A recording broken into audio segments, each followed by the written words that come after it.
Mga kalahi, good afternoon sa inyong lahat. Mga kalahi, no? Nandito na naman si Kalahing Saban, no? Magbibigay na naman ng atin pong opinion para sa mga pangyayaring lalo na sa mga bilihin natin ngayon, napakamahal, ano? At tapos nagtataasan ng mga presyo ng mga bilihin.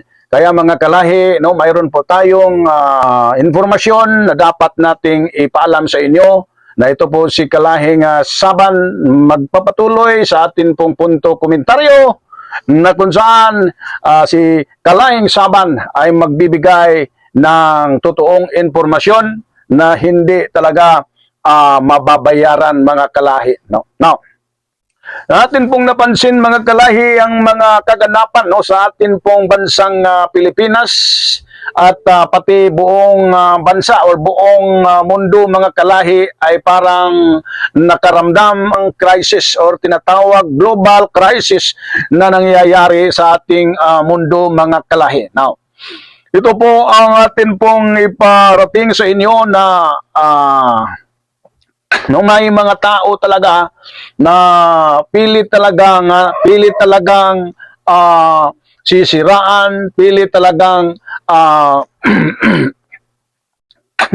sisiraan ang atin pong gobyerno, ang kasalukuyang gobyerno ni PBBM mga kalahi. Kaya nandito po tayo para atin po sila na atin pong i-debunk yung mga taong mapanirang puri mga kalahi, no? Ito po ay talagang nakasulat na talaga po ito sa Biblia dahil po talaga ang Biblia po ay hindi po talaga nagkulang at ito pa palang mga kaganapan sa ating bansa ay talagang nakasulat na po ito sa Biblia mga kalahi. Dahil dito mga kalahi ay nais ko pong banggitin ang mga nakasulat ito sa Biblia para ito sa atin pong kumbaga mga opisyal sa gobyerno, kumbaga mga taong nagre-rebelde sa gobyerno dahil may mga paratang na ibinabato sa kasalukuyang gobyerno mga kalahi. Kaya lang ang nangyari ngayon mga kalahi, pati umaangkin na Kristiyano, no? Umaangkin na sila po'y may takot sa Diyos, may mga churches, may mga iglesia na sila po ay mga bago ng new creation in Christ, mga taong may takot sa Diyos daw. Kaya mga kalahi, ito po, kung ikaw po ay may takot sa Diyos, dapat sana ay may takot ka sa gobyerno.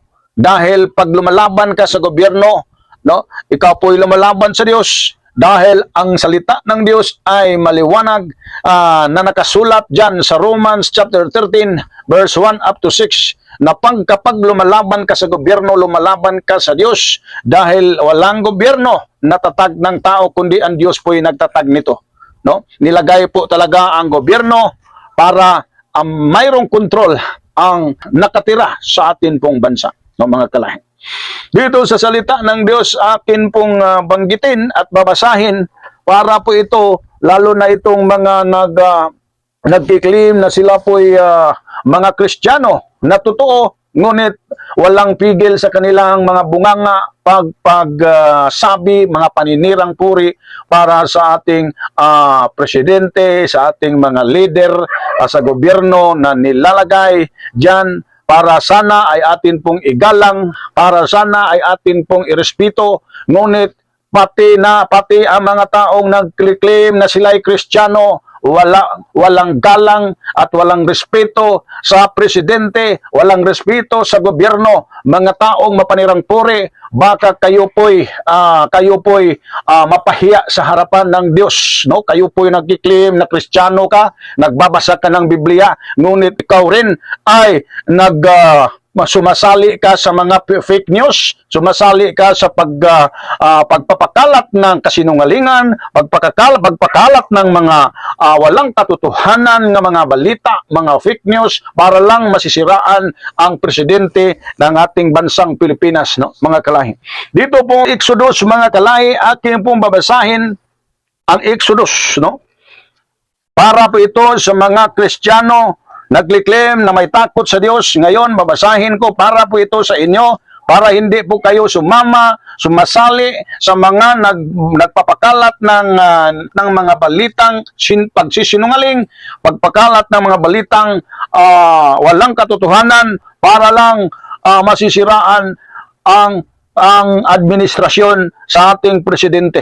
Dito sa 23 versikulo 1, nagsabi po ang Biblia, huwag kayong gagawa ng anumang pahayag na walang katotohanan.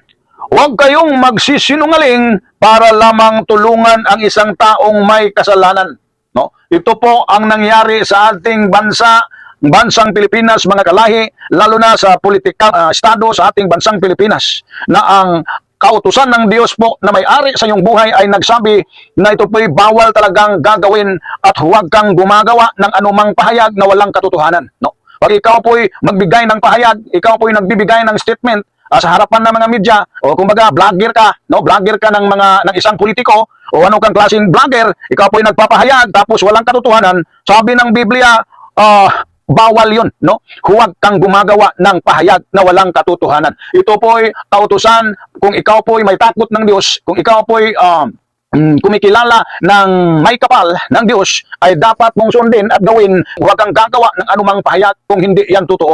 No? Huwag kang sumali ng kapiknyusan, huwag kang sumali sa mga kasinungalingan. Tapos dito po, patuloy po sa versikulong ito, huwag kayong magsisinungaling para lamang tulungan ang isang taong may kasalanan. No? Maraming mga vloggers, maraming mga supporters ng isang politiko, kahit lumalabag ang kanilang ipinagtanggol, lumalabag sa konstitusyon, lumalabag sa batas, no, dahil ay kinakasuhan ng crimes on humanity. Ito pong pagpapatay ng maraming mga Pilipino, ito po'y kasalanan, no? Ang utos ng Diyos, huwag kang magsisinungaling. Maraming mga vlogger ng supporter ng isang politiko nagsisinungaling, nagpagkakalat ng kasinungalingan para lang tulungan ang isang taong may kaso ng crimes on humanity, no? Yung pumapatay ng marami at tapos nagpahintulot ng kanyang mga yung authority para patayin at palalabanin tapos papatayin, no? Ito po'y kasalanan na sana kayong mga vloggers, kayong mga pakalat ng kasinungalingan para lang matulungan ang isang tao. Tapos dito po sa versikulo 6, huwag ninyong pagkakaitan ng katarungan ang mahihirap, no? Ang nangyari talaga, lalo na noong previous na gobyerno, previous na leader, na talagang may mga mahihirap na pinagkakaitan ng katarungan dahil yung mga judge, yung mga nasa authority ay binabayaran, no? Pati ngayong administrasyon, kailangan na huwag pagkaitan ng katarungan ang mga mahihirap. Talagang patas at pantay po sana ang justice o katarungan sa ating bansang Pilipinas. Versikulo 7, huwag kayong magbibintang ng walang katotohanan. Ito pong mga fake news peddlers talaga, kayo po ay nagbibintang ng walang katotohanan, no? Pati ang presidente talagang binifake news. Maraming nabibiktima sa mga kapiknyusan, sa mga trolls ng magganap, dumarami sa ating bansang Pilipinas. Ito po ang utos ng Diyos na huwag kang magbintang ng walang katotohanan, no? Talagang ang presidente natin ngayon talagang no, biktima talaga sa mga taong walang respeto, walang galang, no? Gumagawa kayo ng mga fake news, gumagawa kayo ng mga balita, pagbibintang na walang katotohanan. Napakainit ang balita ngayon patungkol sa kalusugan ng ating presidente, tapos marami kayong walang respeto, walang galang. Presidente pa nga ang binibiktima ninyo sa kapiknyusan ninyo, mga wala kayong galang sa presidente. Kayong mga taong mga fake news peddlers, nagpapakalat ng mga balita or ng mga walang katotohanang pagbibintang, no? Yan talaga kayong mga trolls, talagang magbago na kayo, no? Tapos ang sabi pa naman dito sa Biblia, parurusahan ko ang sinumang gagawa ng gayon. Talagang ang Diyos po talaga ay magparusa pagdating ng panahon. Ang Diyos po talaga ay magparusa sa mga gayon, sabi ng Biblia, no? Talagang darating talaga sa punto na tayo po harap sa harapan ng Diyos. Tapos talagang ang bawat isa ay kaniyang parurusahan. Dahil sabi talaga na parurusahan ko ang sinumang gagawa ng gayon. Yun ang sabi sa utos ng Diyos, mga kalahi, no? Ito po yung nagiging problema, no? Dahil maraming involved dito ng mga Christian daw, naniniwala kay Kristo, sila po may takot daw ng Diyos, no? Nagpupuri pa nga ng Diyos. Tapos makikita natin dyan sa Facebook, dyan sa YouTube, dyan sa sa mga post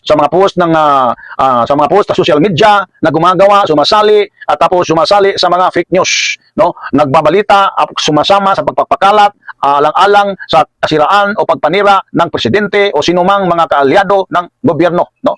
no, talagang kailangan kang gumising ka. Ikaw, Kristiyano na umaangkin na may takot ka sa Diyos. Gumising ka ngayon dahil bawal po itong ginagawa mo sa Diyos, no? Talagang sisingilin ka ng Diyos, sa harapan ng Diyos, talagang ikaw po'y sisingilin dahil ang sabi po sa Matthew kapitulo 12 versikulo 36-37, talagang accountable ang taong nagsasalita ng mga walang kabuluhang mga bagay, no? Mga empty words, talagang parurusahan ka. Talagang mapaparusahan ka sa harapan ng Diyos pag ikaw po'y gumagawa ng ganyang nagsasabi ng mga walang kabuluhang salita, no? Lalo na itong mga panirampuri, pagpanirampuri sa gobyerno, panirampuri sa presidente, dahil ang presidente po'y talagang ay tatag ng Diyos. Siya po'y chosen at pinili ng Diyos na magiging leader, magiging controller sa ating pong bansa. Tapos hindi mo ginagalang sa harapan ng Diyos, baka naman ikaw ay mapapahiya. Kaya tumigil ka sa pagpakalat ng mga hindi totoong impormasyon, mga paninirang puri sa presidente. Ngayon, sasabihin ko sa iyo, tumigil ka. You must zipper your mouth and keep your mouth shut.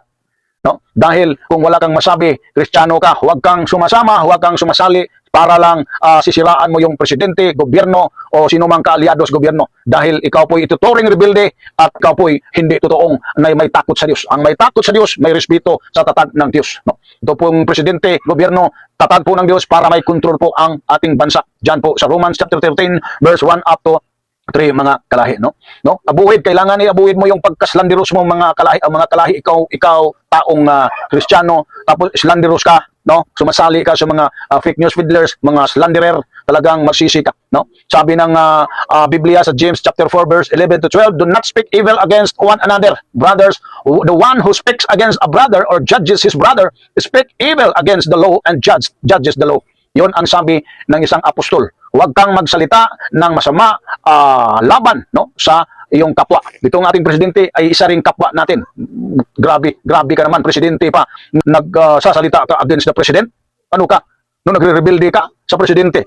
Ha? Tapos, sabihin mong Kristiyano ka? May takot ka sa Diyos? Ha? Hindi mo nga inirespeto, ginagalang ang tatag ng Diyos, no? Ang nilagay ng leader sa ating bansa. No? Sabi ni Apostol Pablo sa Ephesians chapter 4 verse 31, get rid of all bitterness, rage and anger, brawling and slander, along with every form of malice. Yon ang sabi sa English version sa Biblia sa Epistle of Paul na talagang iwaksi, no? Yung tinatawag na slander, yung paninirang puri mo sa gobyerno, paninirang puri sa kapwa-tao, talagang ipalayo sa iyo yon. Iwanan mo yon, no? Huwag mong gawin yon, no? Talagang takwil mo yon, no? At dito nga sa 1 Peter chapter 2 verse 1, so put away all malice and all deceit and hypocrisy and envy and all slander. Yung lahat ng paninirang puri, lahat ng paninira sa gobyerno, talagang itakwil, ipalayo yun sa bawat isa sa mga Kristiyano. Kaya kapag Christian ka, huwag kang sumali sa pagpakalat ng kasinungalingan, yung pagpakalat ng mga balita na mga against the government, no? Yun ang sabi ng Biblia. Kaya mag-ingat ka, ikaw Kristiyano. Kaya baka na may sa harapan ng Diyos mapahiya ka. Ikaw po'y naniniwala na ikaw po'y alagad ng Diyos daw, ay may koneksyon sa Diyos, may relasyon ka ng ating Panginoong Kristo, tapos gumagawa ka ng ganito, nakakahiya. Kaya mag-ingat ka sa iyong bunganga. God bless mga kalahi, no? Kalahing Pilipino, at kailangan po tayo, rumispito sa ating presidente.